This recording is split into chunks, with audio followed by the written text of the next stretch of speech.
this is a man whose love for the Lord and love for his word is evident in what he says as well as what he does. And I could give no finer introduction to my friend Peter Williams.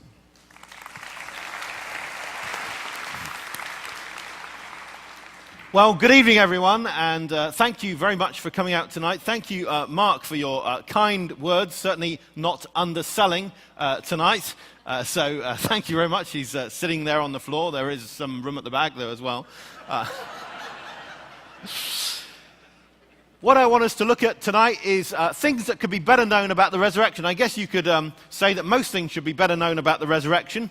So we're going to fire straight in. It's going to be a fairly simple argument. I have to say it's been an immense privilege for me and my family to be here in Texas this week. My children had never been to America, let alone Texas. So they really have seen the best. So thank you very much. Let's look at... yeah, that's right, you get it.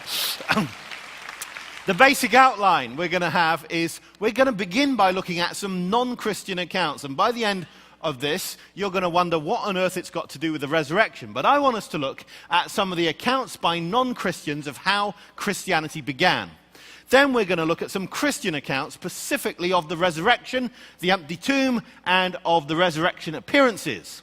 Now, anyone who says Jesus was actually raised from the dead often finds an objection that miracles simply don't happen. So we're going to look at objections to miracles before, mysteriously and cryptically, we look at what I call the third leg of the stool, which is a further element in the argument for the resurrection. So let's begin with what non-Christians said about how Christianity began. And I want to consider three in particular. I want to begin with Cornelius Tacitus. Tacitus was born around the year 56. Not quite sure, but something like that. And he was a historian. He also was a politician. And he's someone that people rely on for history for maybe 40 years before he was born. And often writing about things that happened in very different places. But here, in this passage we're going to read, he writes about what happened in his hometown of Rome when he was a young boy, around aged 8. You might say, well, I don't trust every 8-year-old, but nevertheless, by the standards that people use for ancient historians, he's pretty close to the event. And here, he talks about a great fire that took place in Rome in the year 64. And it was thought that the emperor, Nero, a rather mad guy, had started the fire. Starting a fire on your capital city tends to make you less popular, and so Nero was worried about his popularity, and therefore he found another group to blame. And this is where we take it up the story.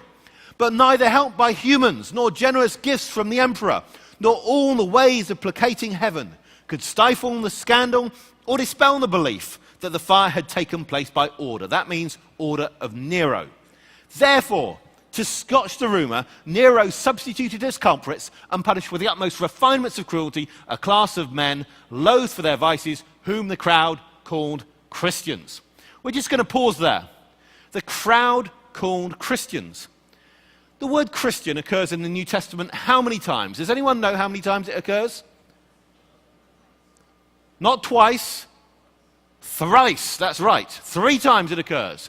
And all 3 times it is used by outsiders to describe Christians. Twice in the book of Acts, the disciples were first called Christians in Antioch, called that by others. Then we have Agrippa saying, "You almost persuade me to be a Christian," to Paul. And then we have in 1 Peter chapter 3, "If anyone suffers for that name, let them not be ashamed." So each time it's outsider language. Now that's an interesting thing, because sometimes a term like that begins first with outsiders calling insiders it, and then the insiders adopt it to call themselves, you see?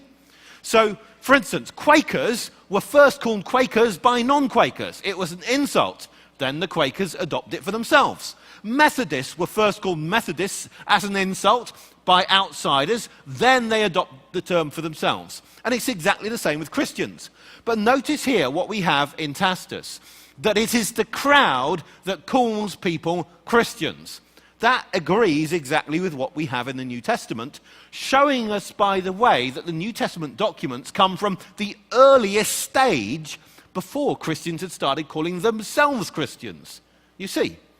So the crowd call them Christians. What can we tell from that name Christian?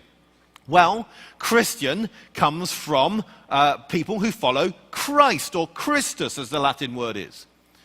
Now, that word itself is a translation of the Hebrew word Messiah. So if anyone's called Christian, we know that they must be someone who thinks that the Jewish Messiah has come. So already from this very word, we can tell a certain amount about Christian belief. Well, Tacitus goes on, and he says Christus, the founder of the name, had undergone the death penalty in the reign of Tiberius. Tiberius was emperor from the year 14 through to the year 37. So we get a chronological range for when Christ was put to death. It happened by the sentence of the procurator Pontius Pilate. Remember him from the New Testament. Well, he, according to external sources, was governor of Judea from the year 26 to 36. So again, we can know within a certain chronological range when Jesus was put to death using not the New Testament, but external sources. And he continues, and the pernicious superstition was checked for a moment, only to break out once more, not merely in Judea, the home of the disease, but in the capital, and that's Rome itself, where all things horrible or shameful in the world collect and become fashionable. You wouldn't say that about your own city, but he said it about his. Well, what we notice here, of course, he's not at all favourable towards Christians, but he confirms some key things, including that Christianity began in Judea, which is exactly, of course, what the New Testament tells us. Then we consider how he continues. First, then, the confessed members of the sect were arrested. Next, on their disclosures, vast numbers were convicted, not so much on the count of arson as for hatred of the human race. And derision accompanied their end. They were covered with wild beast skins and torn to death by dogs, or they were fastened on crosses, and when daylight failed, were burned to serve as lamps by night.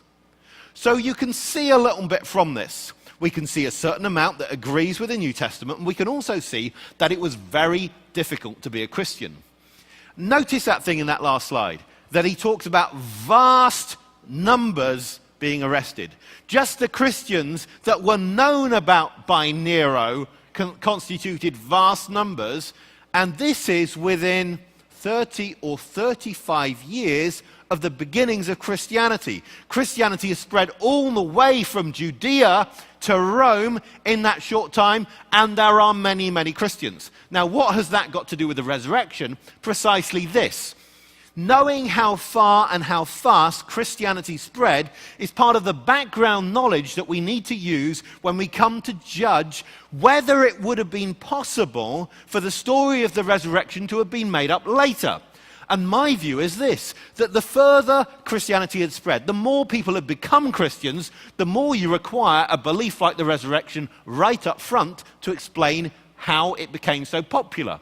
What's more, it's very hard to explain a belief like the resurrection coming in at a later stage, 20 or 30 or 40 years after Christianity begun spreading, when so many people have become Christians. It becomes very impractical to change a publicity campaign halfway through, so to speak. It doesn't work. So I would suggest this sort of information is absolutely key to understanding the evidence for the resurrection. Let's go on to a second writer. This person, Pliny, was a politician and became governor of Bithynia, that's northwest Turkey in today's terms, around the year 112. He writes to the emperor talking about Christians and how he was dealing with Christians at the time, and of course asking the all-wise emperor to give him advice as to what he should do. So he talks about what he was already doing. I interrogated these people as to whether they were Christians. If they confessed, I interrogated them a second and a third time, threatening punishment. If they persisted, I ordered them to be led off. That means led off to execution. As for those who denied that they were or ever had been Christians, when they invoked the gods in words given by me and prayed with incense and wine offerings to your statue, which I had ordered to be brought for this very purpose, along with the images of the gods, and also curse Christ, which is said that no true Christian can ever be compelled to do, I thought they should be discharged. Well, you can see he's a pretty nice guy. His argument is this: don't kill everyone who's ever been called a Christian, only kill those who persist stubbornly to call themselves Christians once you threaten them. And there are some other tests that you apply to check that people aren't Christians. 3 in particular. They have to worship other gods, worship the emperor or Roman gods. The logic of that is, of course, that Christians are not willing to worship other gods. Also, they need to make sacrifices to these other gods. And then finally, they need to curse Christ. And I love this phrase which he adds, which is said that no true Christian can ever be compelled to do. Because, of course, here we have the governor of northwest Turkey writing to the emperor within about 80 years of the beginnings of Christianity, making the distinction between a true Christian and a Christian in name only. Isn't that fascinating?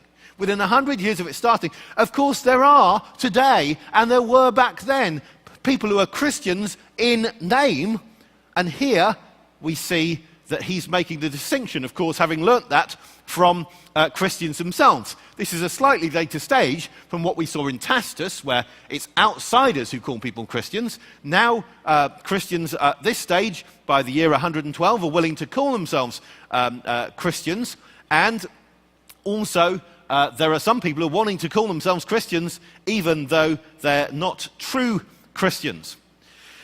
But the logic of what he's doing is that Christians only worship one God.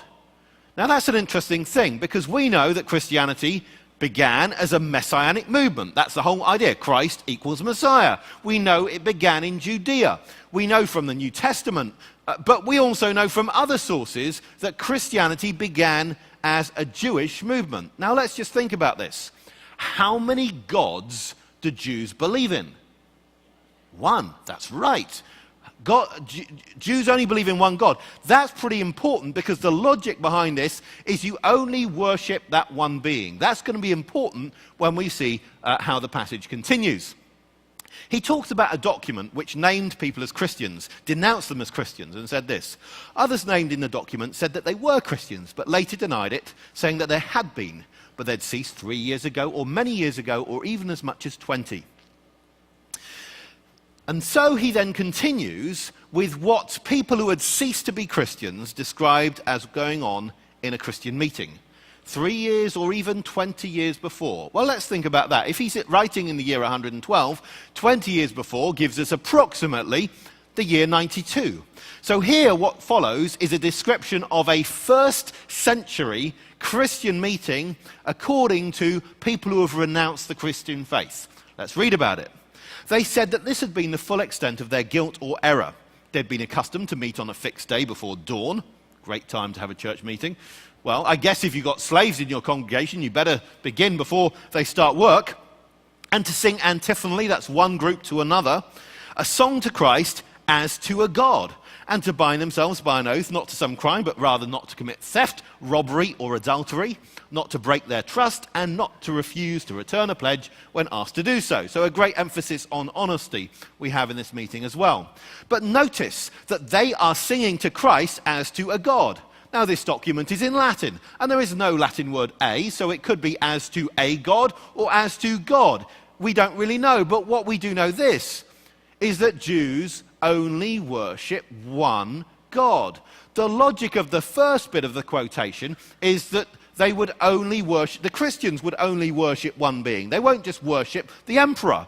So if they're worshipping Christ, surely the logic of it is this, that they have identified Christ as that one God.